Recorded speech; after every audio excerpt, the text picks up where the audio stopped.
Hey everyone, and welcome. Today, we're going to talk about two words we throw around all the time, ego and attitude. We often use them like they're the same thing, but are they? Well, drawing on some really sharp insights from Ritu Kadayari, we're going to unpack the difference, and it might just change how you see things. So let's get right to the heart of it with this big question. Think about it. Have you ever seen someone who's a little arrogant and said, wow, they have a real attitude? Or maybe someone who's super quiet and you think the same thing. It's a super common mix-up, and it can cause some serious misunderstandings. All right, so first things first, let's tackle why we get these two so mixed up in the first place. Here's the core of the problem. We see someone showing off being loud and proud, and we label it attitude. But then, we might see someone who's reserved or maybe a bit defensive, and we call that attitude too.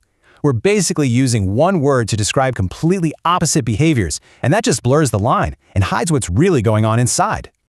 Okay, so to get this all straightened out, we need to lay down some simple definitions. This is going to be the foundation for everything else we talk about. First up, attitude. What is it, really? Well, the easiest way to think about it is that your attitude is your perspective. It's the lens you look through. It's how you decide to approach any situation.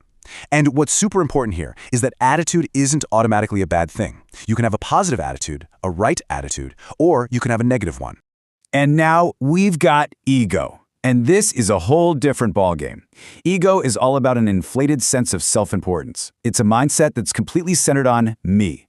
Everything, and I mean everything, revolves around proving how important you are, usually because you feel superior to everyone else. And this slide just nails the difference in what's going on inside someone's head. The voice of a healthy attitude says, I will try my best. It's all about effort, about growing, about potential. But the voice of ego, it just declares, I am everything. See the difference? There's no room for anyone else, no room to learn, and definitely no room for humility. So, as you can imagine, those two very different inner voices lead to completely different mindsets. Let's see how that actually plays out when it comes to something like confidence. Someone with a positive attitude, they focus on building real, genuine self-confidence. They work on themselves so they can handle whatever life throws at them. But a person who's all about ego, they take that same little seed of confidence and just twist it until it turns into pure arrogance. You know, this insight right here is so powerful. Ego isn't just about how you feel inside, it has real-world consequences. It literally turns confidence into arrogance. And look at this, it can actually turn your friends into enemies. That's a huge deal.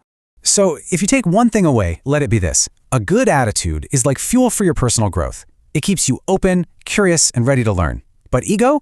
Ego is like a brick wall. That overconfidence it creates makes you think you already have all the answers. And that just completely shuts down your ability to learn or even see your own flaws. So if the mindset is that different, you can bet the behavior is going to be different too. Let's dig into how this actually looks in the real world, especially when things don't go as planned.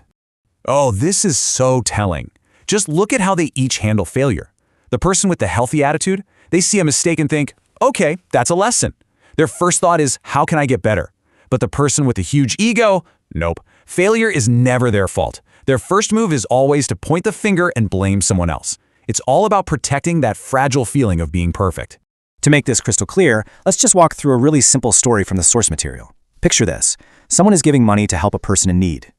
Now, the person driven by ego, yeah, they might give the money, but that's not where it ends. They need everyone to know about it. They'll post about it, they'll tell everyone they see, because for them, the act isn't really about helping. It's a performance designed to make them look important.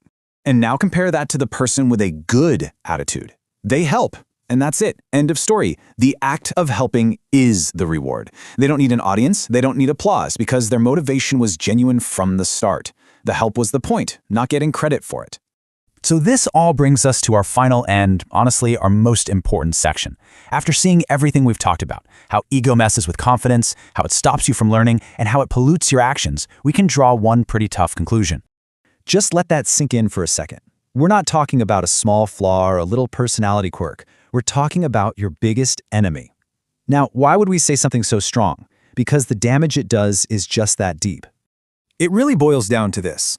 Ego slams the brakes on your personal growth because it convinces you that you're already perfect. It completely hobbles your ability to learn from others by making you think you know it all. And here's the kicker, it can actually sabotage your own success. When you stop growing and start pushing people away, the very success that your ego wants so badly will start to move away from you. So, as we wrap this up, I'm going to leave you with a question to really think about. Take a good, honest look at yourself and your journey. What's really driving you forward? Is it a healthy, positive attitude? Or could there be a little bit of ego in there, quietly blocking your path to success?